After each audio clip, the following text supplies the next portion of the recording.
even at 65, having to work just shows you're poor, huh? Until then, she had been all smiles, but as she approached me, a spiteful grin spread across her face. A 20-something new employee, speaking in a hushed voice so others couldn't hear, looked down on me, a part-timer, with surprise and then walked away without a word. When she talks with other employees, she's so pleasant, and her sudden change of attitude makes me wonder if I misheard her. Thinking back, my first encounter with her was quite intense, but that was just the beginning. I'm Marcia Coleman, a housewife who works part-time at Global Mart, a well-known national supermarket chain. Global Mart has recently opened stores in all 50 states. The store I worked at is a small countryside branch. Though less flashy compared to the constantly opening new stores and a bit old-fashioned, it's a homey shop with a close-knit community feel and regular local customers. I started working here in my 20s right after getting married.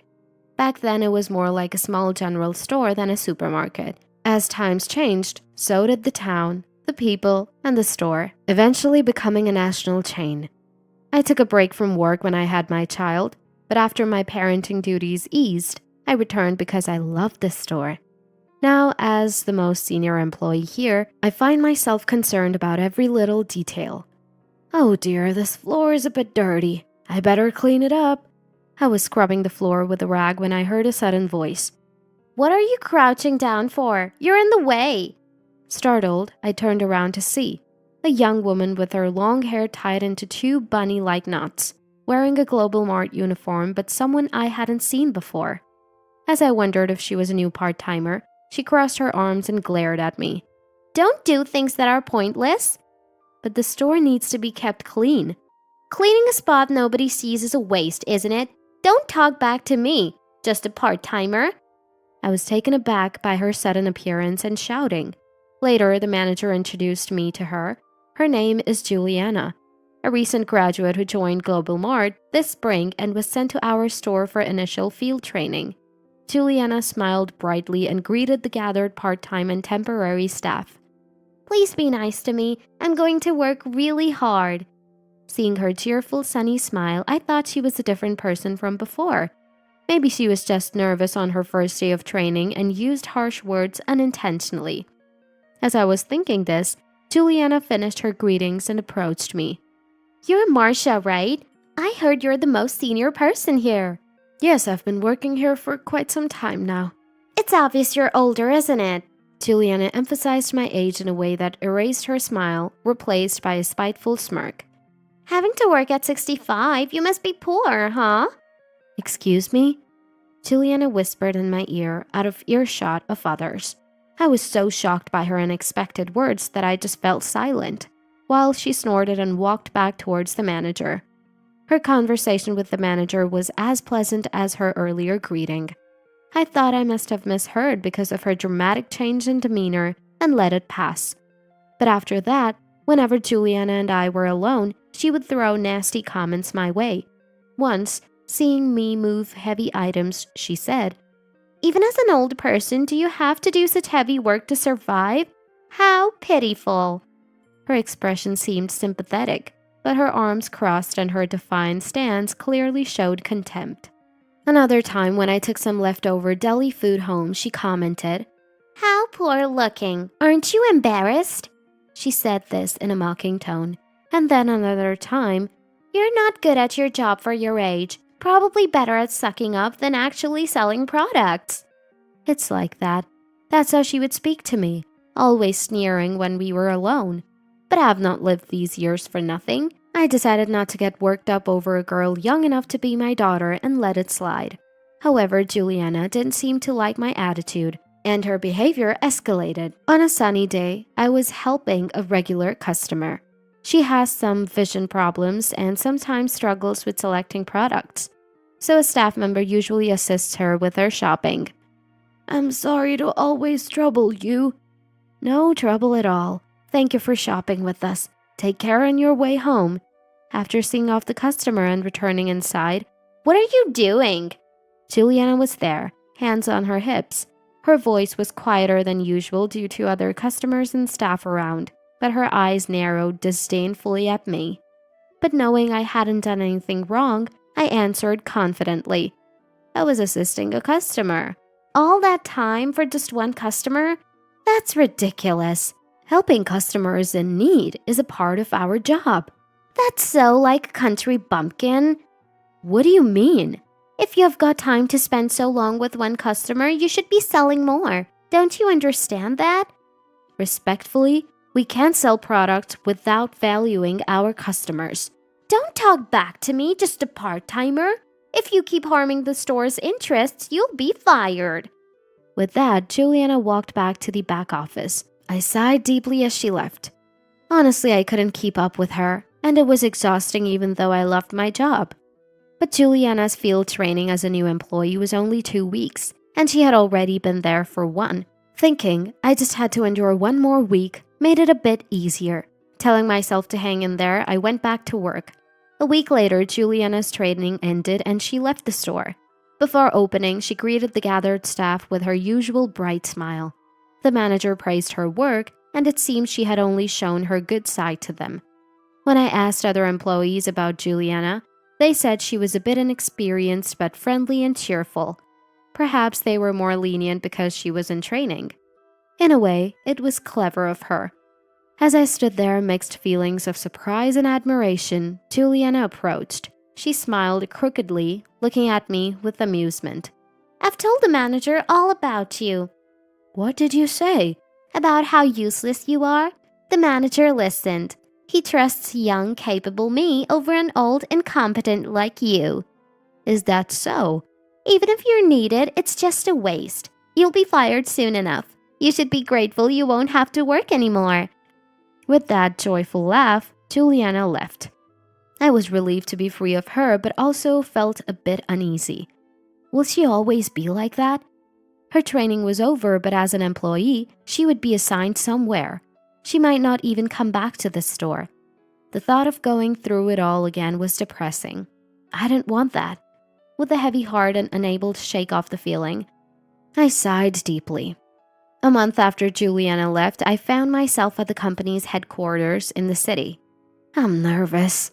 I rarely visit the headquarters. Standing before the impressive building towering into the sky, I placed my hand on my chest, trying to calm my nerves. Oh, I can't stay here forever. I'll be late. I straightened the wrinkles in my jacket and hurried into the building. By the time I finished my errand, it was already past lunchtime. Having missed lunch, I headed to the employee cafeteria inside the building. Though past the peak time, there were still quite a few people eating. As I found a seat and was about to eat my pasta, "Ah, no way!" A high-pitched, metallic female voice reached my ears, and I turned around, fork in hand. I knew whose voice it was without needing to turn. Why is an old lady, you, here at the headquarters? Juliana, long time no see. Next to Juliana stood Juliana's boss. She must have corrected herself because even Juliana wouldn't dare call me an old lady in front of her boss. Strong in front of the weak, and weak in front of the strong. Maybe that's just who she is. I suppressed a sigh and instead smiled. I had a meeting at the headquarters today. A meeting for someone like you? Just a part-timer? Every voice from the field is important. Don't act so high and mighty. The opinion of a bottom-level part-timer like you isn't needed. What? Are you losing your mind? Juliana started in a low voice, careful not to be heard by her boss, but as she got carried away, her voice grew louder. She didn't seem to realize, nor did she notice Juliana's boss's shocked look at my face. Meanwhile, Juliana kept ranting at me. Are you listening? I hate women like you who keep working into old age. I like my job and I'm grateful to be working at this age. It's disgusting. Don't ever show me your pitiful self again. Hey, you! Listen, this person from my training place. She's useless but keeps sticking around. Huh? She's a liability to the store. She should be fired. Juliana's boss, having had enough, intervened just as she was about to say more. The entrance of the cafeteria buzzed and an elderly man approached us. Juliana's boss straightened up, but Juliana glared at him unpleasantly. What's all the commotion? Who are you? What do you want? It seems I've arrived at just the right moment. Marcia? Indeed. If left unchecked, this could affect the company's reputation. That would be a serious issue. Don't ignore me and start talking. Stop. Don't you know who this is? You should have seen him speaking at the orientation. Orientation? Juliana looked puzzled at the man, then suddenly realized something and turned pale. She finally understood who the man standing next to her was. His name was Bert Coleman, the president of the major global market. Are you a new employee? What's your name? Her name is Juliana, Bert. Why are you calling the president by his first name? She's my wife. It's natural for her to call me by my name. Huh? Juliana's eyes darted back and forth between me and Bert. Next to her, Juliana's boss held his head in his hands. I stood up and positioned myself next to Bert. Let me introduce myself again.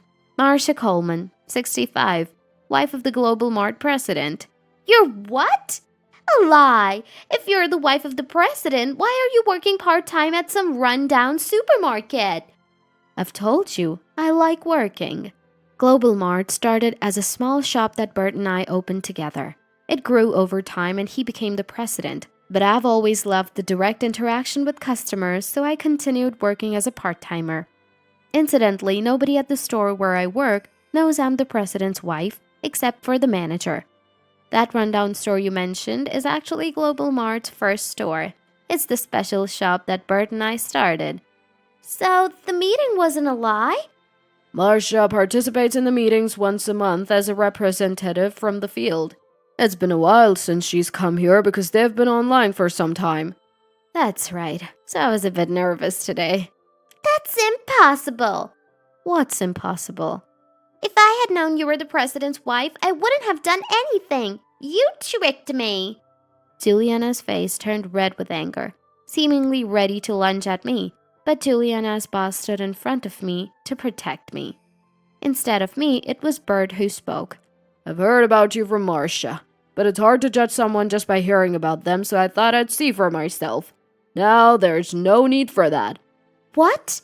I heard your conversation with Marcia earlier. It seems like you're not a good fit for our company. Wait, it's a misunderstanding.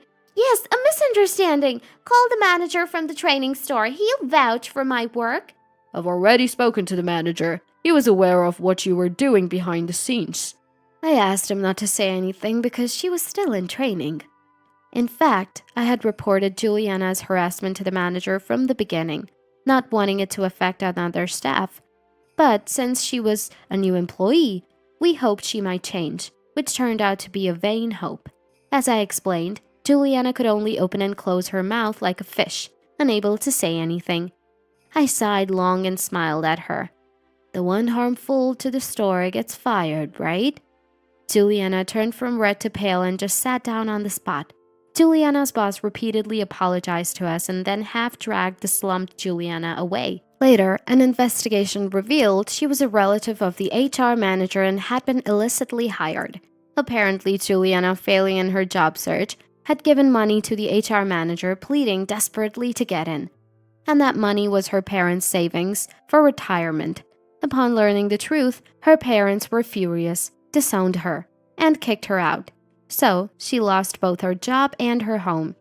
But with her talent for ingratiating herself and her resilience, she'll be fine anywhere, even in a night job. I just hope she doesn't fall prey to bad people. Meanwhile, Bert was a bit down, shocked that an employee had committed such wrongdoing, wondering if it was due to the company growing too large. I encouraged him. Let's go back to the beginning and work together at the store again. Bert smiled. That sounds good, he answered. Working in the store is my life itself. The store we started from scratch is like my child.